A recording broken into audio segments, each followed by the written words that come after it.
श्रीमद्भागवत प्रेमी विदग्ध ग्राहक गण आपण माने एकादश स्कंधर चतुर्थ अध्याय कर्मयोग भागवत आराधनार पूजा विधि श्रवण करी कर्मयोगर निगूढ़ तत्व हरिकीर्तनर विधि विधान संपर्क में अवगत होई हृदय को निर्मल भागवत रसरे रसाणित करिसंती। एवं श्री जगन्नाथ दास विरचित एकादश स्कंधर पंचम अध्याय श्रवण करी पार्थिव जगतर दुख शोक भूली निर्मल आनंद लाभ करंतु।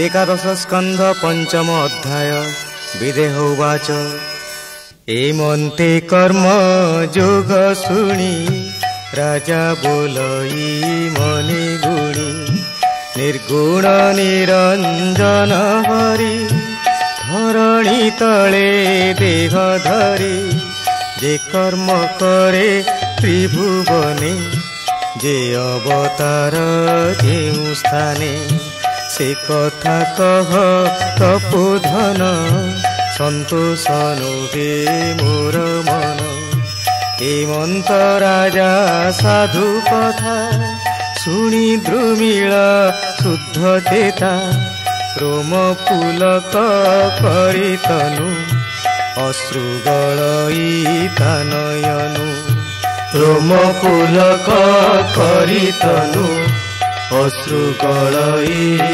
नयनु।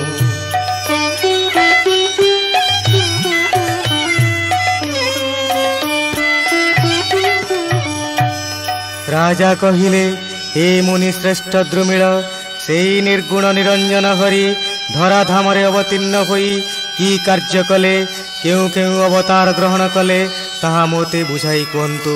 से परम ब्रह्मंक कथा श्रवण पाई मोर प्राण अधीर होई उठुची। द्रुमिल उवाच बोलंती शुण नरनाथ अशेष कृष्णर चरित के ताहा अनुमान करी मुखे कहिब चित्ते धरी बालक सम बुद्धिहीन जगते अछि केबा जन पंडित पणे वाद करी हृदय अहंकार भरी कहिब कृष्ण गुण बळे के अछि भुवन मंडले मृत्तिका खंड चूर्ण करी जे गणी पारे मने धरी से काहि हरिर महिमा मुखे कहिब गुण सीमा ब्रह्मांड रची पंचभूते अंशे ताहार मध्यगते पशे विराट रूप धरी आदि अनंत नर हरि तिनी भुवन देह धरे सृष्टि पालन अंत करे प्रथमे रजगुण धरी विधाता रूपे अवतरी सृष्टि करई नाना मते विधि विधान वेद तत्वे पालई यज्ञपति रूपे जीव खेलई मोह कल्पे। हे नरनाथ जगत दुर्लभ श्रीकृष्णंकर अपार महिमा किए वर्णना करि पारिब समस्ते तो बालकंक परि बुद्धिहीन ए संसार रे ये परि केउ व्यक्ति अछि जे कृष्ण गुणगान पाई चित्तरे अहंकार पोषण करी कहि पारिब मु सर्वज्ञाता खंडे मृत्तिका को चूर्ण करी ताहाकु गणिबा तो आम निकटरे असंभव। आमे परम पुरुषंक गुण कीर्तन करिबु कौन से पंचभूतरे सारा विश्व ब्रह्मांड सृष्टि करी ता देहरे विचरण करुछंती। से सृष्टि एवं विनाशर हेतु प्रथमे रजगुण बलरे वेद तत्व अनुजाई से सर्जना करिछंती एई सचराचर सृष्टि। ईश्वर रूपे तमो गुणे दहई सृष्टि संहरणे ईश्वर रूपे तमो गुणे दहई सृष्टि संहरणे जे गुणमय निराकार एणु तृतीय रूप तार पूर्वे जे दक्ष प्रजापति तार कुमार नाम मूर्ति धर्मर पत्नी से जुकते विष्णु ताहार गर्भगते अरूप हुई रूप राशि से नर नारायण ऋषि कल्पे पर्यंत तप करी मन पवन हृदय धरी देखी ताहांक तप घोर स्वर्गे कंपिला सुना शिर भये चिंतई पुरंदर निश्चय घेनीण मोर पुर मो पद हरि बये बळे हेमंत भाड़ी से बिकले विचारी देवंक संगते तप समाधि विघ्न अर्थे उपाय कला सचिपति जेणु स्वभावे मंदमती कंदर्पराई पुरंदर बोइला जाग मर्त्यपुर कंदर्पराई पुरंदर बोइला जाग मर्त्यपुर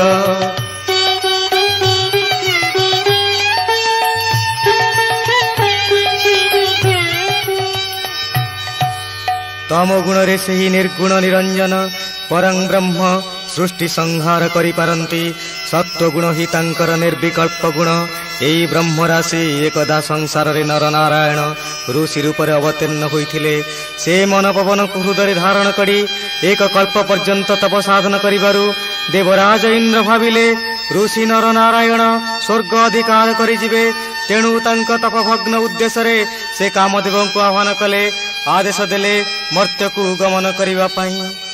बसंत पवन को चाही बोलई संगे चल तुही तू तो स्वभावे मंदगंध घेनीण अपसरा वृंद कोकिल ध्वनि गीत स्वने नृत्य करिबु विद्यमाने नाना प्रकारे मन हरि तप समाधि भग्न करी बहन आस स्वर्ग स्थाने एमंते इंद्रर वचने मधुर ध्वनि गीत स्वने मिलिले नारायण स्थाने बसंते पुष्पित कानन देखि हरई प्राणी मन कंदर्प नारायणे चाही पुष्प कोदंडे गुण देई पंचनाराच अतिक्रमे बिंधिला कृष्ण कमरमे ललित बहई बसंत गभीर नादे शुभे गीत देखिण ताहांक उपाये ध्याने जानिले देवरागे इंद्र जे भय करी चित्ते मोर समाधि भग्न अर्थे एहांकु पेशी उदबेगे मन विषादे अछि स्वर्गे एहा विचारी नारायण बोइले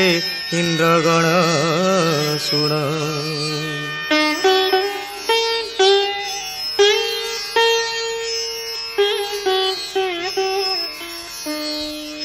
कामदेवंक सहित देवराज इंद्र बसंत पवन स्वर्गर अपसरा वृंद कोकिल पक्षी एवं अन्यान्य मानकु मर्त्य राज्य को प्रेरण कले ऋषि नर नारायण तप भग्न करिबा पई।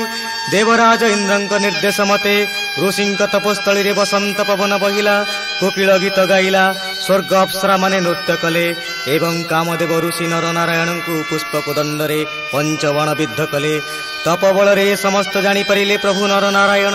तेणु इंद्र प्रीत अनुचर वर्ग को से कहिले रंगधरे मन हसी ताहांकु बोलंती आश्वासी भय न करी तुम्भे चिते उपाय कले नाना मते मोहर तप भग्न कर इंद्र को जेबे तुम्भे डर आज तुम्भर आगमन धन्य मंगल मोर स्थान हेमंत कही भगवान तक्षणे होइले मौन ता देखी इंद्र गण डरे नमिले विष्णु कपयरे ता देखी इंद्र गण डरे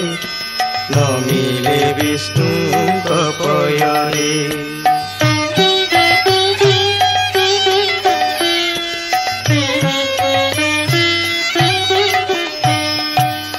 हे इंद्र प्रेरित अनुचर वर्ग मु तुम्भ मानकर आगमनर कारण विषय अवगत तुम्भे माने मोर तप भग्न करिवा पई प्रयास कर। तुम्भ आगमन रे ए तपस्थली वास्तव रे होइछि धन्य। तत्परे स्वयं प्रभु नर नारायण पुनर्बार तप साधन रे बसी रहिले। यह देखि अनुचर वर्गंक मन रे भय संचार हेला। से माने अवगत हेले जे तप साधक स्वयं परं ब्रह्म नारायण।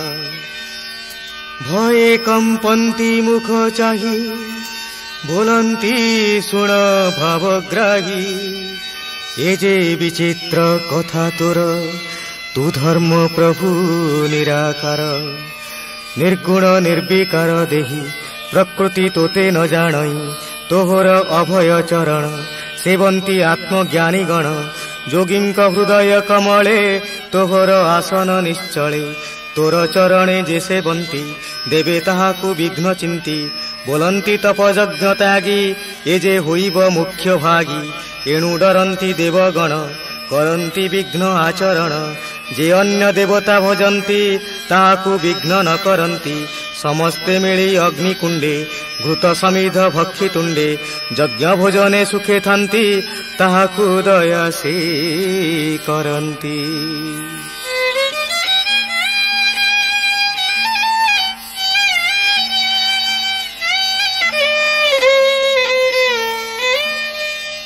इंद्रंक अनुचर वर्ग कहिले हे भावग्राही प्रभु निराकार तुमे स्वयं निर्गुण निरंजन पुरुष आत्मज्ञानी पुरुष माने तुमर चरण सेवा करी मुक्ति लाभ करंती सेमानंक हृदय कमल रे तुमर आसन तुम जप तपरे देवराज इंद्र निज इंद्रपण हराइबार भय करी तपरे विघ्न घटाइबा पई आम्भ मानकु प्रेरण करिथिले आम्भर दोष मार्जना कर प्रभु जे तोर चरणे सेवन्ति सकल धर्म से लभन्ति एकांत चित्ते सुखे थाई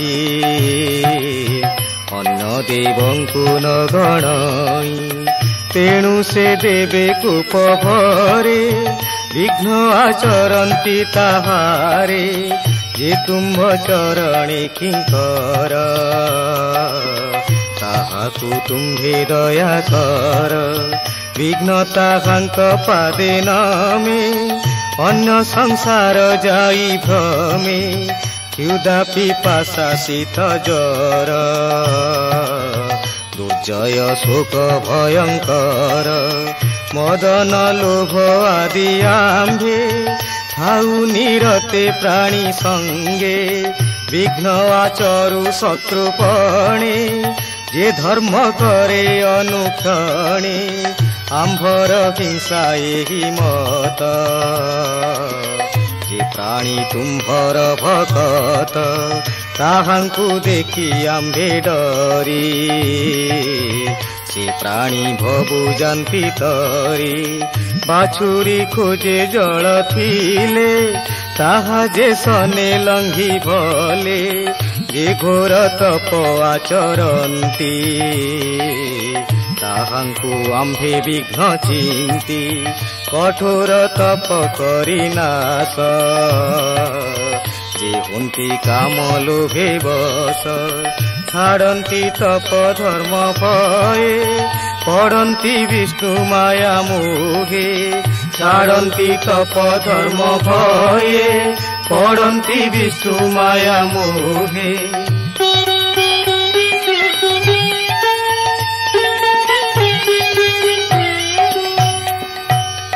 हे परम पुरुष नारायण ଯେଉଁ ଭକ୍ତମାନେ ତୁମର ଚରଣ ସେବା କରନ୍ତି ସେମାନେ ହୁଅନ୍ତି ସକଳ ଧର୍ମର ଅଧିକାରୀ ସେମାନେ ଅନ୍ୟ କୌଣସି ଦେବତାଙ୍କ ସେବାରେ ମନ ବଳାନ୍ତି ନାହିଁ ଏଥିପାଇଁ ଦେବତାମାନଙ୍କର ଏହି ଭକ୍ତମାନଙ୍କ ପ୍ରତି ସର୍ବଦା କୋପ ଦୃଷ୍ଟି ରହିଛି କିନ୍ତୁ ହେ ନିର୍ଗୁଣ ନିରଞ୍ଜନ ତୁମେ ସେହି ଭକ୍ତମାନଙ୍କୁ ରକ୍ଷା କରି ନିଜ ବାହୁ ଛାୟା ତଳେ ଆଶ୍ରୟ ପ୍ରଦାନ କର ଆମ୍ଭେ କ୍ଷୁଧା ପିପାସା କାମ କ୍ରୋଧ ଲୋଭ ରୂପରେ ପ୍ରାଣିକ ସଙ୍ଗରେ ଥାଉ ଯେଉଁମାନେ ଧର୍ମ ଆଚରଣ କରନ୍ତି ତାଙ୍କ ଆରାଧନା ପଥରେ ବିଘ୍ନ ଘଟାଇ ତାଙ୍କୁ ବିପଥଗାମୀ କରୁ କିନ୍ତୁ ଯେଉଁମାନେ ତୁମର ଭକ୍ତ ଆମେ ତାଙ୍କୁ ଡରି ତିଳେ ମାତ୍ର ସ୍ପର୍ଶ କରୁନାହିଁ। हेमंत कहु इंद्रगणे विष्णु समीपे ततक्षणे अद्भुत नारी रूप राशि बिजुली जेन्हे मेघु आसी सेवंती नारायण पासे ता देखी इंद्रगण त्रासे कंपंती जीवन कातरे नयन बुझी दुई करे से रूप राशि देह गंधे आघ्राण करिना सारंध्रे हरिला ताहांकर मन रूपकु चाही हत ज्ञान मोहे पड़िले मही तले कन्यांक रूप गंध बळे।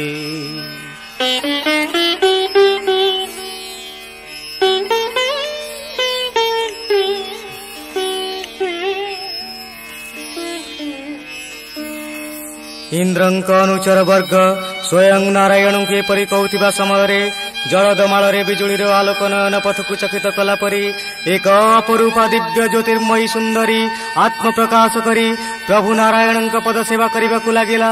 एपरी रूप लावण्य दर्शन करी मोहाच्छन्न होई पड़िले इंद्रगण से लावण्यमयी कन्यार देह गंध मोहाच्छन्न कला इंद्र प्रेरित अनुचर मानंकु। ता देखी प्रभु ब्रह्म राशि रंग अधरे मंद हसी बोलंती देवगणे चाही भय न कर तुम्भे केही मोर निकटे कन्या जेते अछंती सेवा अनुमते ताहांक पदे सेवा कर कन्या गोटिए मागवर से जेबे जंती एक नारी ताघेनी चल स्वर्गपुरी स्वर्गे अलंकार रूपे मोहिब पुरंदर तक्षणे आज्ञा शिरे धरी कन्यांक पादे सेवा करी कन्याए लभितांक मध्ये स्वर्गे मिलिले अप्रमादे इंद्र समीपे देले नेई उर्वशी नाम से बोलाई देखी सानंद पुरंदर रूपे मोहिला स्वर्गपुर देखी सानंद पुरंदर रूपे मोहिला स्वर्गपुर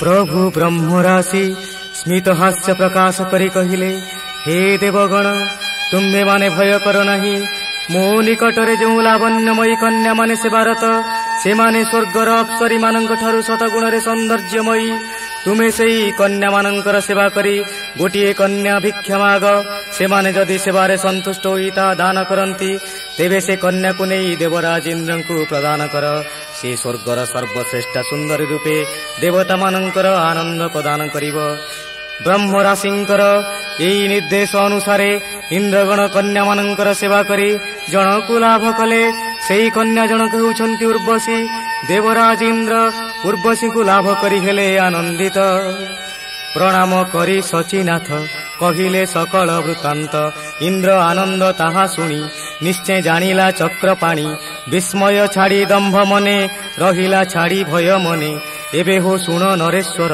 विष्णुर अंशे अवतार परम हंस रूप होई अशेष ज्ञानमय देही जे अबा करे ये जगते एबे हो सुन एक चित्ते तृतीय दत्तात्रेय होई ज्ञान मंगल पूर्ण देही ब्रह्मार मनु अवतरी चतुसनक रूप धरी पुनरुषभ अवतार आम्बे हो ताहांक कुंभर से पुणी हयग्रीव होई से रूपे वेद उद्धारई सुन ऋषभ अवतार आम्बे हो ताहांक कुमर पुनरुषभ अवतार आम्बे हो ताहांक कुमर से पुणी हयग्रीव होई से रूपे वेद उद्धारई मधु कैठव संहारिले ब्रह्मा को संकट उतारिले पंचमे मीन रूप होई धरणी नाव संगे बही प्रलय जले शंखा मारी से रूपे निगम उद्धरी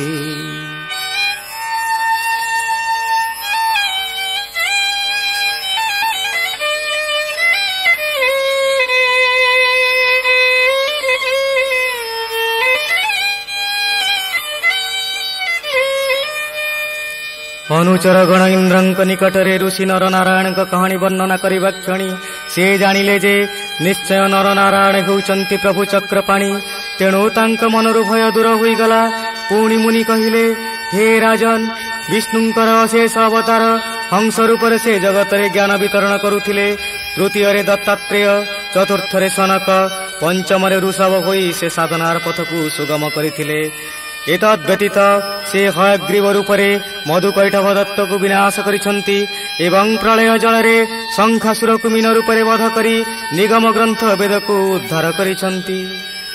प्रलय वृष्टि जले भासी भूमि पाताले थिला पसी शुकर रूप धरी हरि भूमि तोड़िले दंतो परी इंद्र संपद लाभार्थी देव दानव अनुमते गभीर क्षीर सिंधु मध्य मंदर आणी सुख साधे जले पकान्ते महागिरी हरिता कूर्म रूपे धरी अमृत आदि नाना द्रव्य इंद्रंकु देले हरि सर्व गज कुंभीर युद्ध काले से हरि रूप अंतराले चक्रे कुंभीर मुंड हाणी गज उधारी चक्र पाणी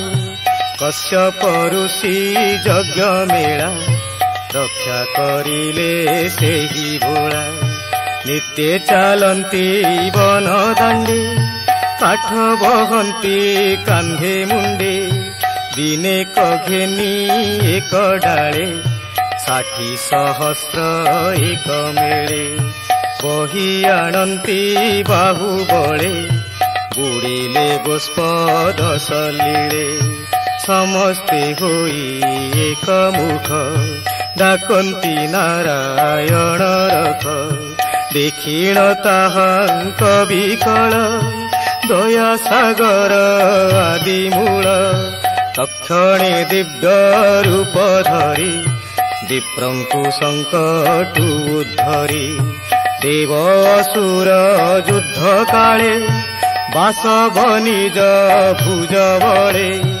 वज्रे छेदिला पुत्र कंध तेणु लभिला ब्रह्मवध वज्रे छेदिला पुत्र कंध तेणु लभिला ब्रह्मवध विचारी कला मने दुख डाकिला नारायण रख तक्षणे धर्म रूप धरी इंद्र को संकटु धरी तक्षणे धर्म रूप धरी इंद्र को संकटु धरी।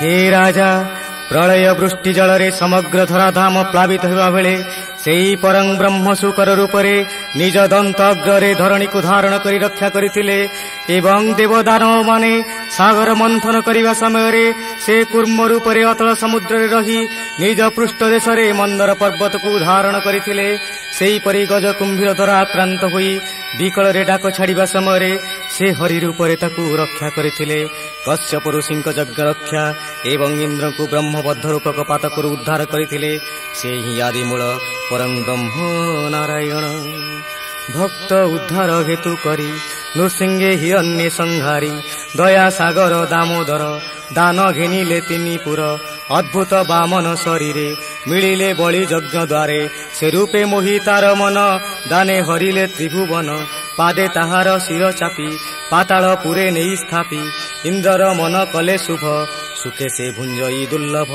से पुण भृगु वंशे हरि परशुराम रूप धरी 21 बार कोशे अवनी भूमि विश्वरूपे क्षत्रिय कुल संहरण कले अनादि नारायण।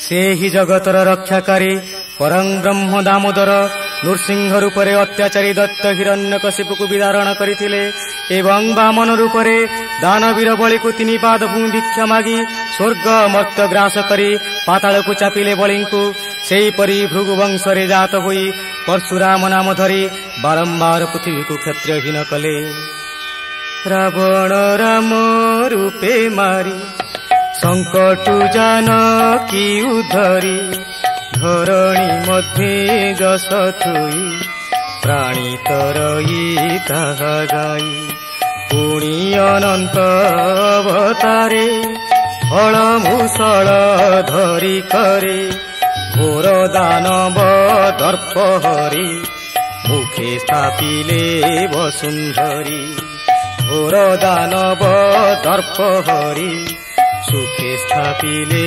वसुंधरी प्रबोध बुद्ध अवतारे ज्ञान विस्तारे संसारे अश्व आरोही कल्की रूपे लेछ संहारी महाकोपे अश्व आरोही कल्की रूपे लेछ संहारी महाकोपे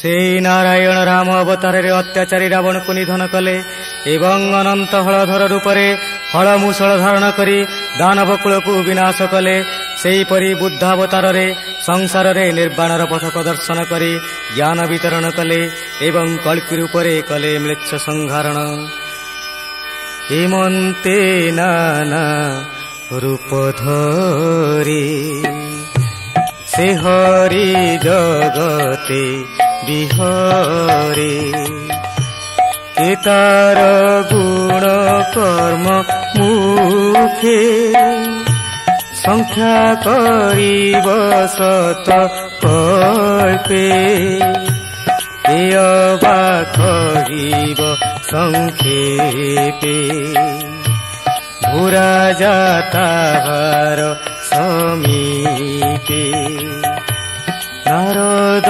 वासुदेव मेले सुख परीक्ष गंगा कूले एषड प्रश्ने एकादश कहिला जगन्नाथ दास एषड प्रश्ने एकादश कहिला जगन्नाथ दास हे राजन एहीपरि सेही ब्रह्मराशि नाना रूप धारण करी जगतर विहार करती तांको गुण एवं कर्मर व्याख्या संसार रे किए करि पारिबो वास्तव रे प्राणी एही श्रीमद् भागवत वाणी श्रवण कले संसार बारिधुरु मुक्त होई लाभ करिबो मुख्य इति श्रीमद् भागवते महापुराणे पारमहंस्यां संहितायां 82 एकादश स्कंधे निमि नव विप्र संवादे नामो पंचम अध्याय। आनंदे कुमार हरि बोल।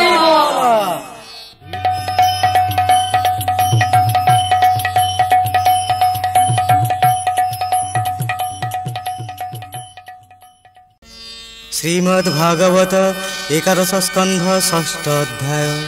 विदेह उवाच बोलई विदेह राजन भूमुनि शुण मो वचन बोलई विदेह राजन भूमुनि शुण मो वचन ए भूमि मध्ये दुष्ट लोके विष्णु को न भजन्ति थोके काम संकल्प लोभे जड़ी अज्ञान मोहि थान्ति पड़ी धर्म धर्म न जानन्ति अन्ते लभन्ति अधोगति केवल संशय मुहृदे छेद कलुष ज्ञान भेदे केवल संशय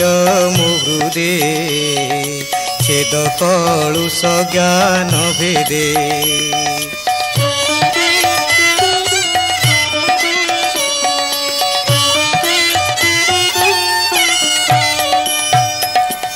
विदेह राजन कहिले हे ज्ञान सिद्ध ऋषि चमस ए नश्वर संसार गति विचित्र समग्र जगत रे असंख्य अज्ञानी अछंती जो माने पार्थिव सुख संभोग क्षणिक जानी मध्य ଶ୍ରୀ ବିଷ୍ଣୁଙ୍କ ନାମ ସଂକୀର୍ତ୍ତନ କରନ୍ତି ନାହିଁ। କେବଳ ଲୋଭ ଆସକ୍ତି ମୋହ ରୂପକ ଅଜ୍ଞାନ ଅନ୍ଧକାରରେ ବୁଡ଼ି ରହି ଧର୍ମ ଏବଂ ଅଧର୍ମର ବିଚାର କରନ୍ତି ନାହିଁ। ଫଳରେ ଏମାନେ ପତିତ ହୁଅନ୍ତି ଅନନ୍ତ ନରକରେ। ଏହି ବ୍ୟକ୍ତିମାନଙ୍କର ଏପରି ଅଧୋଗତି କାହିଁକି ଘଟେ ସେ ବିଷୟରେ ଅବଗତ କରାଇ ମୋତେ ଜ୍ଞାନ ଚକ୍ଷୁ ପ୍ରଦାନ କରନ୍ତୁ। ଚମସ ଉବାଚ କୃଷ୍ଣର ମୁଖ ଭୁଜ ଗୁରୁ ଅଭୟ ପଦ ପଙ୍କଜରୁ ବ୍ରାହ୍ମଣ ଆଦି ଚାରି ବର୍ଣ୍ଣେ ଜନ୍ମିଲେ ସ୍ୱଭାବେ ତ୍ରିଗୁଣୀ। ଏଣୁ ସେ ବିଷ୍ଣୁ ପିତା ମାତା ଗୁରୁ ବାନ୍ଧବ ଇଷ୍ଟଦାତା। ଏମନ୍ତେ ସ୍ୱାମୀ ସେବା ତେଜେ ଲୋଭେ ଯେ ଅନ୍ୟ ବେଦ ଭଜେ। ସେ ପ୍ରାଣୀ ପତିତ ପାମର ଅନ୍ତେ ପଡ଼ଇ ତମ ଘୋର। ବଦନ ଥାଉଁ ହରିବାଣୀ ମୁଖେ ଯେ ନ ବୋଲନ୍ତି ପ୍ରାଣୀ। ନାମ ନ ଶୁଣନ୍ତି ଶ୍ରବଣେ ସେ ଥାନ୍ତି ପାପ ଆଚରଣେ। ମ୍ଲେଚ୍ଛ ପତିତ ଦୁରାଚାର ସ୍ତ୍ରୀ ଶୂଦ୍ର ଆଦି ଯେତେ ନର ସେ ଯେବେ ସାଧୁଙ୍କୁ ଦେଖନ୍ତି କଳୁଷ ପଙ୍କୁ ଉଦ୍ଧରନ୍ତି। ବ୍ରହ୍ମ କ୍ଷତ୍ରିୟ ବୈଶ୍ୟଜନ ସ୍ୱଭାବେ ଧନ୍ୟ ତିନି ବର୍ଣ୍ଣ। ବିଷ୍ଣୁ ଚରଣ ସନ୍ନିଧାନେ ଏଥାନ୍ତି ନିଗମ ବଚନେ।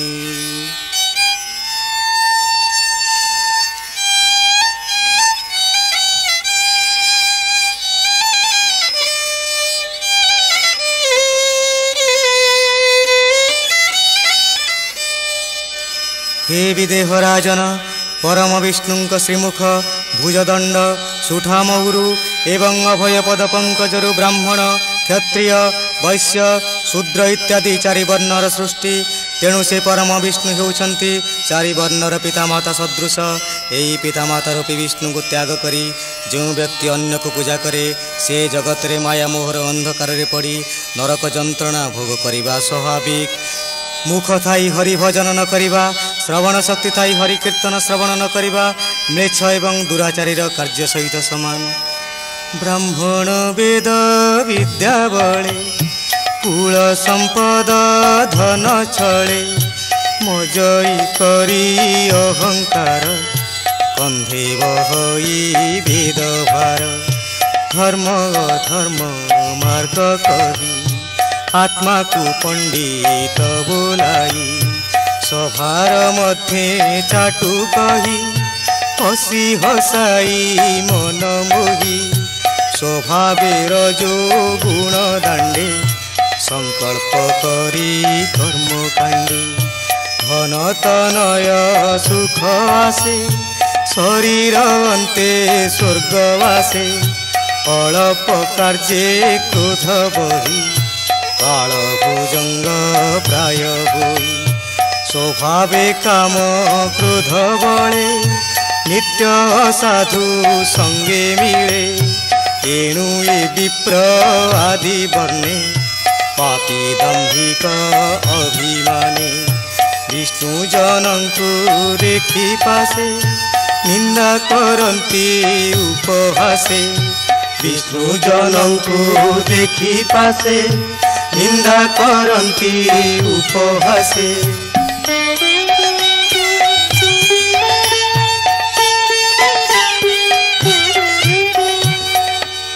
हे राजन ए जगतरे अनेक व्यक्ति अछंती जेउमाने निजकु ब्राह्मण बोली कही वेद पाठ को निजर कौलिक वृत्ति बोली दर्शाई अहंकार करंती एवं एई वेद पाठ द्वारा धन अर्जनर प्रयास करंती।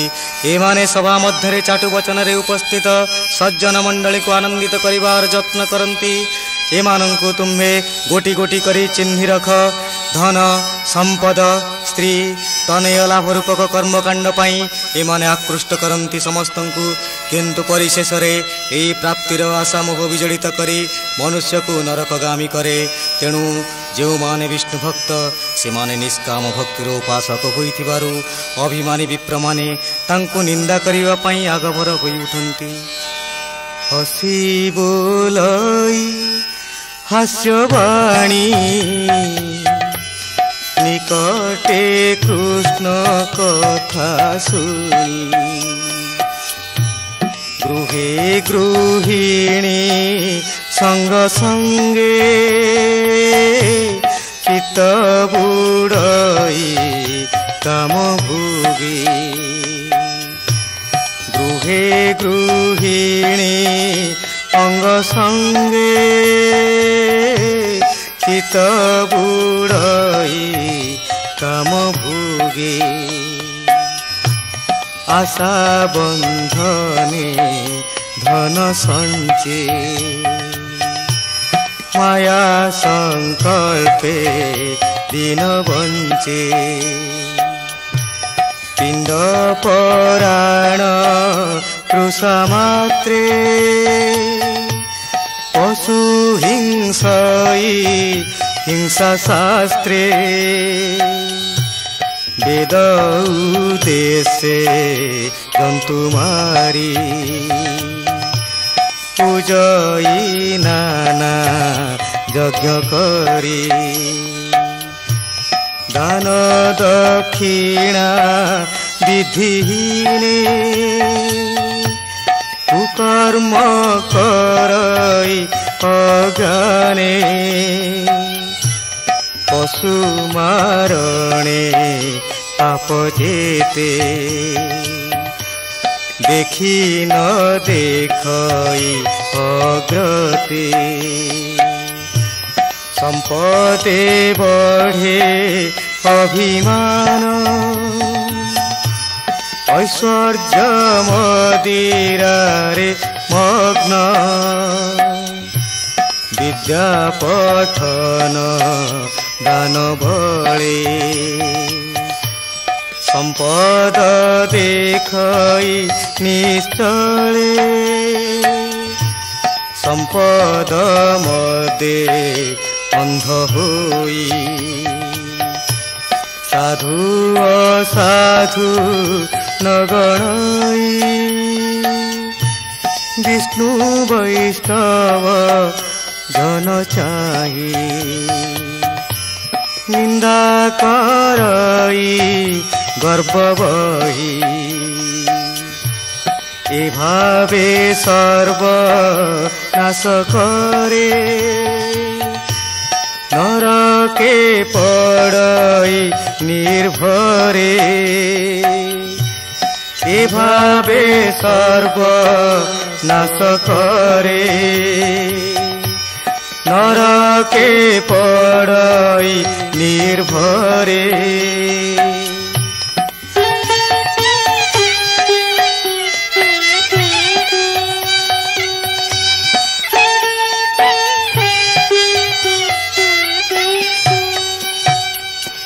চমস কহিলে হে বিদেহ রাজন ଯେଉଁମାନେ ଧନ ସମ୍ପଦ କାମିନୀ କାଞ୍ଚନରେ ମୋହ ହୋଇ ମାୟା ବନ୍ଧନରେ ବନ୍ଦୀ ହୋଇ ପଡ଼ନ୍ତି ଯଜ୍ଞରେ ପଶୁ ବଳି ଦେଇ ଜୀବ ହତ୍ୟାକୁ ପାପ ବୋଲି ଗ୍ରହଣ କରନ୍ତି ନାହିଁ କୁକର୍ମରେ ବ୍ୟାପୃତ ରହି ନୀତିହୀନ ଭାବେ ଦାନ ଦକ୍ଷିଣା ପ୍ରଦାନ କରନ୍ତି ଧନ ସମ୍ପଦର ଅଭିମାନରେ ନିଜକୁ ଶ୍ରେଷ୍ଠ ବୋଲି ମନେ କରନ୍ତି ଏବଂ ଐଶ୍ୱର୍ଯ୍ୟକୁ ତ୍ୟାଗ କରିପାରନ୍ତି ନାହିଁ ସେମାନେ ନରକଗାମୀ ହେବା ବ୍ୟତୀତ ଆଉ ଅନ୍ୟ କିଛି ଗତି ନାହିଁ सकल जीव मध्य घरी बसे अनंत रूप धरी विष्णुर माया मात्र भ्रांति एहा पामरे न बुझंती जार महिमा देवगणे जोगिंद्र जे हरि चरणे नित्य निर्मल चित्ते चिंती ध्यान धारणे न देखंती से हरि न भजई चित्ते कुबुद्धि भाव अविरते कुच्छित कथा रत नित्ये नाना कुपथ मनोरथे मन भ्रमर भ्रमु थाई दुर्गम पथ न चिन्हि नारी सेवन मांस मदे लोक व्यवहार अनुवादे वेद न कहे जहा मुखे प्राणीता करे आत्मसुखे धर्म अधर्म बेनिपथे वेद कहई जहा नित्ये आदि ईश्वर आज्ञा एहु एथु अधिके किबा कहू जे वेद पथ छाड़ी बड़े कर्म करई आत्म भोळे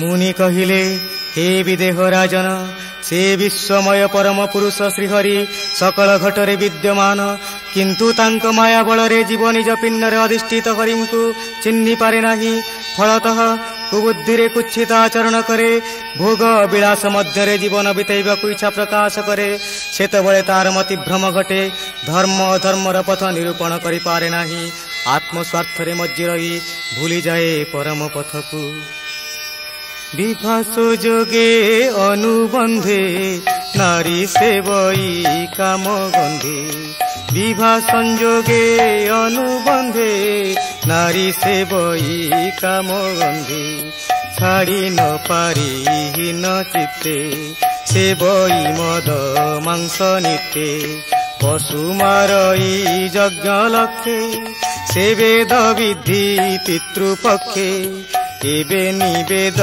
ବିଧି ବାଣୀ ନିତ୍ୟ ଅସତ୍ୟ ପରିମାଣୀ ଯେବେ କରିବ ଧର୍ମ ମତେ ଯେ ବେଦ ବିଧି ଅନୁମତେ ବିଧି ନିଷେଧ ଏ ପ୍ରସିଦ୍ଧି ଏହା ନ ଜାଣି ପଶୁ ବୁଦ୍ଧି ଧନ ଅର୍ଜନେ ଧର୍ମ କରି ଧର୍ମେ ପ୍ରାପତ ନର ହରି ধন অর্জনে দেহ ধরে মরণ সংকটে ন ডরে ধন অর্জনে দেহ ধরে মরণ সংকটে ন ডরে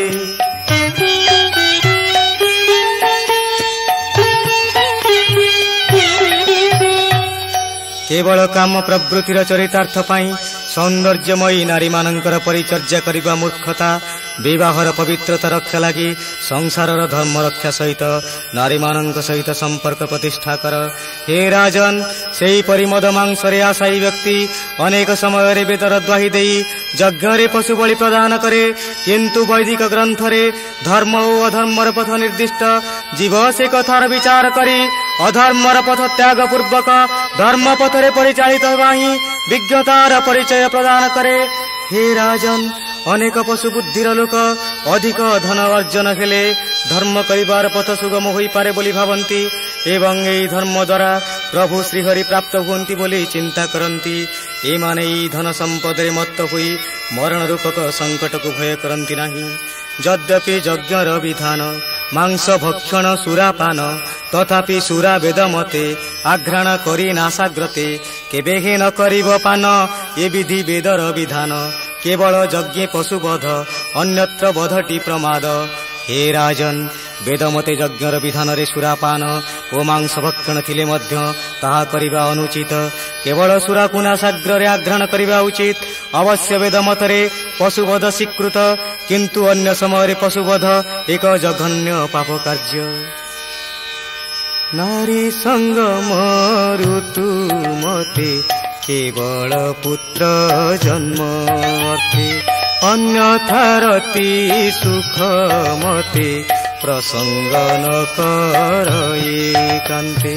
ଜୀବର ସ୍ୱଧର୍ମ ଏ ବାଣୀ ସକଳ ବେଦ ବାକ୍ୟେ ଭଣି, ଏହା ନ ବୁଝି ମୂଢ଼ ପ୍ରାଣୀ ଦୁଃଖକୁ ସୁଖ ପ୍ରାୟ ମଣି। କରଇ ଜ୍ଞାନହୀନ କର୍ମ ଏଣୁ ସଂସାରେ ହୁଏ ଭ୍ରମ। ମୂର୍ଖ ସ୍ୱଭାବେ ମୂଢ଼ ପ୍ରାଣୀ ଆତ୍ମାକୁ ପଣ୍ଡିତ ବଖାଣି। କେବଳ ଦେବତା ବିଶ୍ୱାସେ ନ ଜାଣି ଯଜ୍ଞେ ପଶୁ ହିଂସେ। ପଶୁ ଏଥାନ୍ତେ ପଶୁ ମେଳେ ତାର ଜୀବନ ଅନ୍ତକାଳେ। ଧରି ଭକ୍ଷନ୍ତି ତାର ମାଂସ କେବଳ ଅସ୍ଥିର ହେ ଶେଷ। ଯାହାକୁ ମାରି ସୁଖ ବେଳେ ସେ ତାକୁ ହିଂସେ ଅନ୍ତକାଳେ। ଏଣୁ ପଣ୍ଡିତ ଜନ ମଧ୍ୟେ ତାପ ଲଭିଛି ପଶୁ ବଧେ। ଏଣୁ ପଣ୍ଡିତ ଜନ ମଧ୍ୟେ ତାପ ଲଭିଛି ପଶୁ ବଧେ।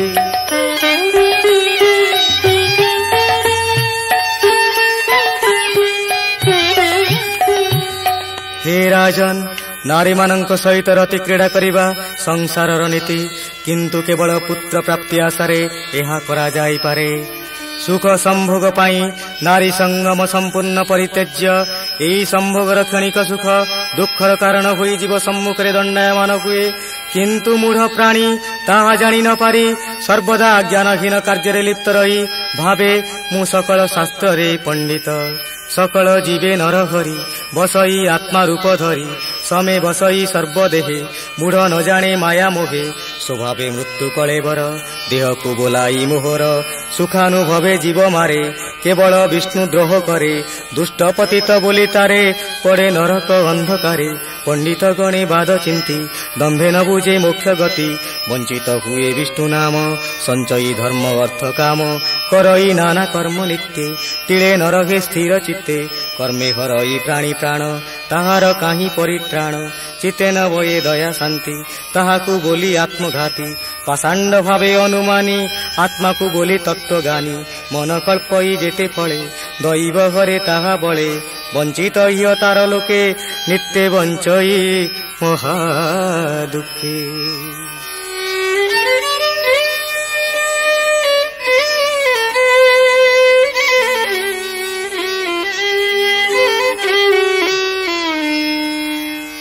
ଯେଉଁମାନେ ମାଂସ ଲୋଭରେ ଯଜ୍ଞାଦି ଅନୁଷ୍ଠାନରେ ପଶୁ ବଳି ପ୍ରଦାନ କରି ଭକ୍ଷଣ କରୁଛନ୍ତି ସେମାନେ ଜାଣିବା ଉଚିତ ଯେ ସକଳ ଘଟରେ ନାରାୟଣ ବିରାଜମାନ କରନ୍ତି କିନ୍ତୁ ମୋହ ମାୟା ବିଜଡ଼ିତ ଏ ଅନ୍ଧ ମନୁଷ୍ୟ ତାହା ଜାଣିପାରୁନାହିଁ।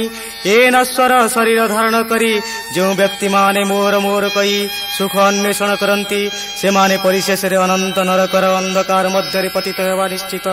ଏମାନଙ୍କ ପାଇଁ ମୋକ୍ଷର ପଥ ଅବରୁଦ୍ଧ କେବଳ ସଞ୍ଚିତ ଧନ ଲୋଭ କାମନା ଏମାନଙ୍କୁ ଗ୍ରାସ କରି ରହିଥାଏ। ଏମାନଙ୍କ ପ୍ରାଣରେ ଦୟା କ୍ଷମା ଶାନ୍ତିର ସ୍ଥାନ ନାହିଁ।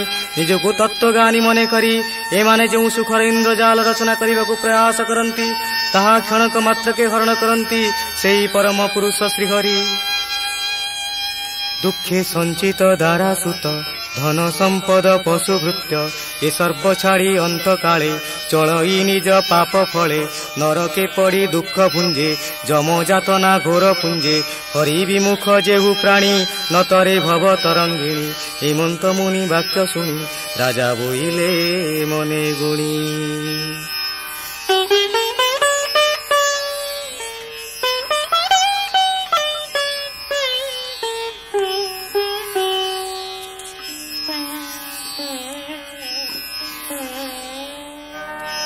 କେତେ ଦୁଃଖ କଷ୍ଟ ପ୍ରତିକୂଳ ପରିସ୍ଥିତିର ସମ୍ମୁଖୀନ ହୋଇ ଯେଉଁ ଧନ ସମ୍ପଦ ସଞ୍ଚୟ କରାଯାଏ ଦାରାସୁତଙ୍କୁ ପାଳନ କରାଯାଏ ଏବଂ ପଶୁ ଓ ଭୃତ୍ୟଙ୍କୁ ନିଜର ବୋଲି ମଣିଷ ବିଚାର କରେ ଶେଷରେ ସେମାନଙ୍କୁ ତ୍ୟାଗ କରି ନିଜ କର୍ମଫଳ ତଥା ଯମଯାତନା ଭୋଗ କରିବାକୁ ପଡ଼େ। ଏମାନେ ଏହି କର୍ମଫଳରେ ଭାଗି ହୁଅନ୍ତି ନାହିଁ। ତେଣୁ ହେ ରାଜନ ଯେଉଁମାନେ ହରିଗୁଣ କୀର୍ତ୍ତନ ନ କରନ୍ତି ସେମାନେ ସଂସାର ସାଗର ପାର ହୋଇ ନ ପାରି ଭୋଗ କରନ୍ତି ଅନନ୍ତ ଦୁଃଖ।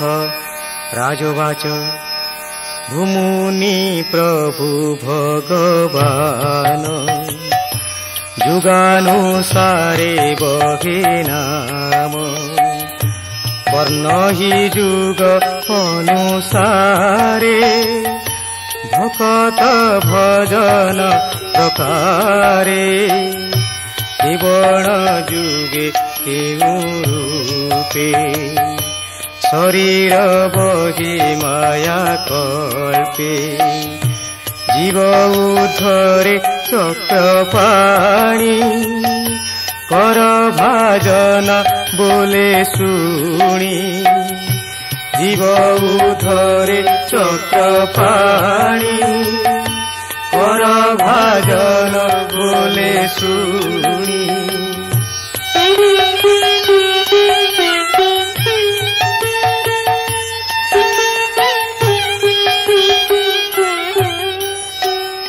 हे मुनि श्रेष्ठ कर भाजन सेई विश्व स्रष्टा प्रभु भगवान जुगानुसारे नाम वर्ण ग्रहण करती भक्त जो रूपरे कल्पना करती सेई रूपरे दर्शन दियंती से तेबे केउ जुगरे से केउ रूप धारण करी जगत उद्धार करिसंती ताहा मोते बुझाई कहंतु।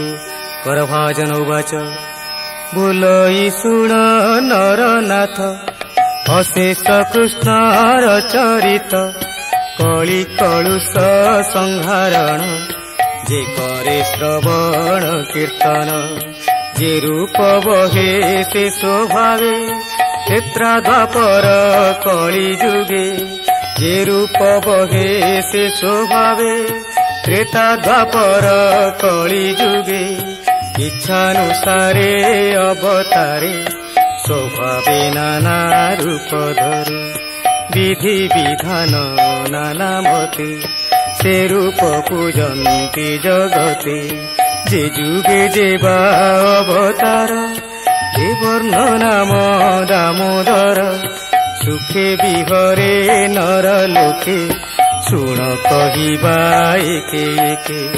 সুখে বিহরে নর লোকে, শুণ কহিবা এক একে।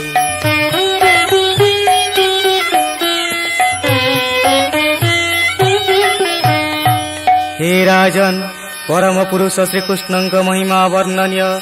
से त्रेता द्वापर एवं कଳି ଯୁଗରେ ନିଜର ଇଚ୍ଛା ଅନୁସାରେ ରୂପ ଗ୍ରହଣ କରିଥିଲେ। ଏବେ ସେ କେଉଁ ଯୁଗରେ କି ରୂପରେ ଅବତାର ଗ୍ରହଣ କରିଥିଲେ ତାହା ବର୍ଣ୍ଣନା କରୁଛି ଶୁଣ। ପ୍ରଥମେ ଶୁକ୍ଳ ବର୍ଣ୍ଣ ଦେହେ, ଜଟା କଳାପ ମୁଣ୍ଡେ ବହେ, ଦେହେ ଉତ୍ତରୀ ଅକ୍ଷମାଳ, ବସନ ବୃକ୍ଷର ବକ୍କଳ, ଆଜାନୁ ଲମ୍ବେ ଭୁଜଚାରୀ, ତ୍ରିଦଣ୍ଡ କମଣ୍ଡଳୁ ଧାରୀ, ଏମନ୍ତ ରୂପ ଭଗବାନ। ଦେଖି ପୂଜିଲେ ସାଧୁଜନ, ଯେ ହରି ସର୍ବଜନ ହିତ, ଶୁଚି ପବିତ୍ର ଶାନ୍ତ ଦାନ୍ତ, ତପ ଆଚରି ସମଦମେ, ପ୍ରାଣ ସଞ୍ଜବୀ ମହାଶ୍ରମେ, ଯେ ଭଜେ ତାହାଙ୍କ ଚରଣେ, ବୈକୁଣ୍ଠ ସମ୍ପୂର୍ଣ୍ଣ ରକ୍ଷଣେ, ଯେ ଭଜେ ତାହାଙ୍କ ଚରଣେ, ବୈକୁଣ୍ଠ ସମ୍ପୂର୍ଣ୍ଣ ଲକ୍ଷଣେ। ଧର୍ମ ସ୍ୱରୂପ ନାରାୟଣ, ଏବେ କହିବା ନୃପ ଶୁଣ। ଦିବ୍ୟ ସ୍ୱରୂପ ଭଗବାନ, ପରମାନନ୍ଦ ଦିବ୍ୟ ଜ୍ଞାନ, ଏ ରୂପ ଧରେ ସତ୍ୟ ଯୁଗେ, ଭକତ ଜନ ଅନୁରାଗେ।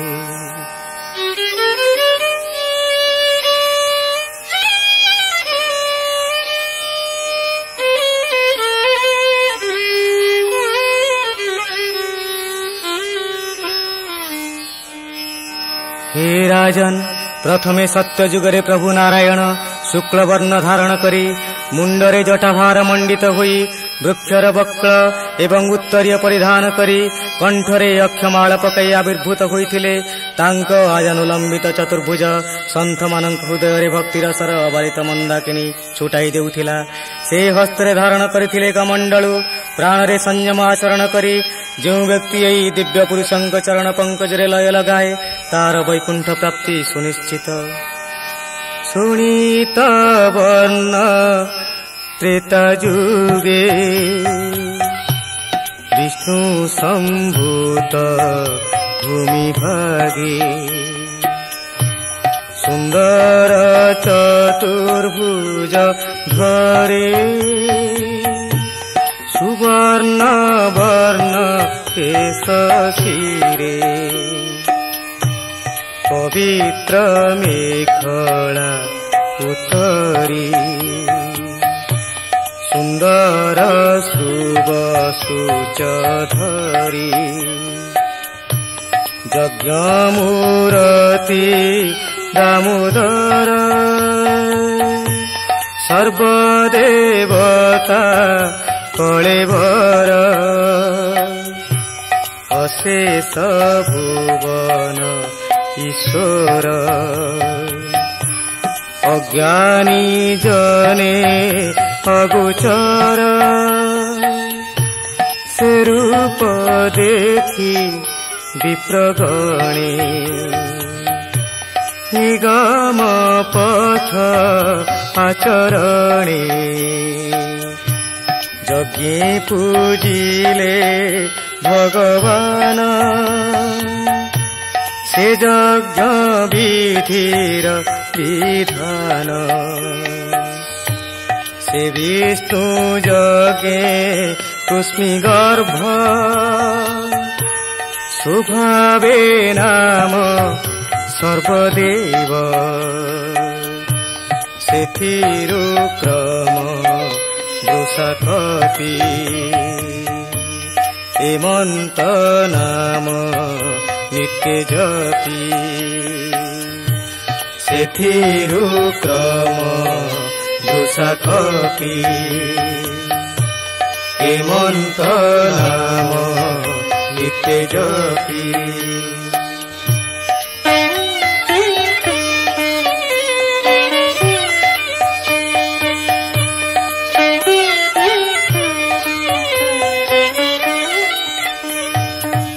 हे राजन, से परम ब्रह्म नारायण त्रेतेय जुगरे शोणित वर्ण धारण करी धराधामरे अवतीर्ण होइथिले। ଏ ରୂପ ମଧ୍ୟ ଚତୁର୍ଭୁଜ ଏବଂ ସୁବର୍ଣ୍ଣ ବର୍ଣ୍ଣ କେଶରେ ମଣ୍ଡିତ ହୋଇଥିଲା। ଅଙ୍ଗରେ ଶୋଭା ପାଉଥିଲା ପବିତ୍ର ଉତ୍ତରୀୟ ଏବଂ ମେଖଳା, ସତେ ଯେପରି ସେଥିରେ ସ୍ୱୟଂ ଯଜ୍ଞର ଅବତାର। ସର୍ବଦେବ ତାଙ୍କର ସୌନ୍ଦର୍ଯ୍ୟ ତାଙ୍କ ଅଙ୍ଗ ପ୍ରତ୍ୟଙ୍ଗରୁ ବିଚ୍ଛୁରିତ ହେଉଥିଲା। ବେଦର ବିଧିବିଧାନ ଅନୁସରଣରେ ବିପ୍ରଗଣ ତାଙ୍କ ସେବା ପୂଜାରେ ଲାଗିଗଲେ। ଦ୍ୱାପର ଯୁଗେ ଶ୍ୟାମ ବର୍ଣ୍ଣ ପୀତ ବସନ ପରିଧାନ, ନିଜ ଆୟୁଧ ନିଜ କରେ ଶ୍ରୀବତ୍ସ କୌସ୍ତୁଭ ଉପରେ। ଏ ଆଦି ଲକ୍ଷଣେ ଲକ୍ଷିତ ଅଶେଷ ଭୁବନେ ପୂରିତ, କାମକୁ ନିନ୍ଦେ କଳେବର ସମ୍ପଦ ରାଜ ରାଜେଶ୍ୱର। ସେ ରୂପ ଦେଖି ମୁନିଜନେ ପୂଜନ୍ତି ଯନ୍ତ୍ର ମନ୍ତ୍ର ଧ୍ୟାନେ। ସେ ସର୍ବବେଦମୟ ହରି ପୂର୍ଣ୍ଣ ଶବଦେ ସ୍ତୁତି କରି। ଶ୍ରୀ ବାସୁଦେବ ନମସ୍ତୁତେ ଶଙ୍କରଷଣ ବୋଲି ତୋତେ, ପ୍ରଦ୍ୟୁମ୍ନ ଅନିରୁଦ୍ଧ ତୁହି ଏ ଚାରି ରୂପ ଏକ ଦେହି। ନମସ୍ତେ ପ୍ରଭୁ ଜଗନ୍ନାଥ ଯାର ଶରୀର ଏ ଜଗତ, ତୁ ବିଶ୍ୱନାଥ ବିଶ୍ୱପତି ମହାପୁରୁଷ ସର୍ବଗତି। ଦ୍ୱାପର ଯୁଗରେ ଏମନ୍ତେ ବିଷ୍ଣୁଙ୍କୁ ପୂଜତି ଜଗତେ, ଦ୍ୱାପର ଯୁଗ ଶେଷ କାଳେ କଳିଆଗମ ଅନ୍ତରାଳେ।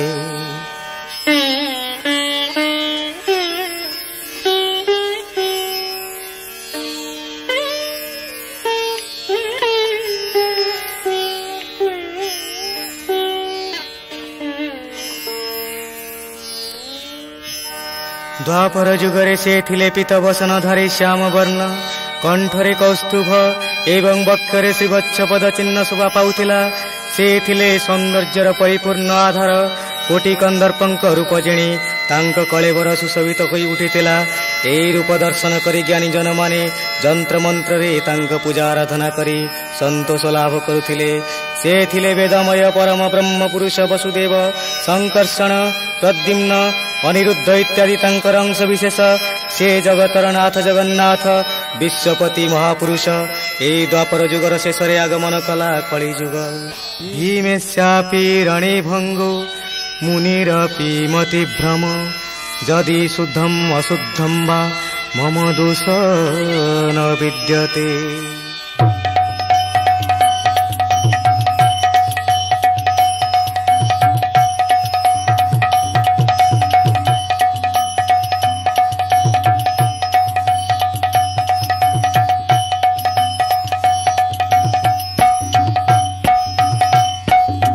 ଆନନ୍ଦେ କବାର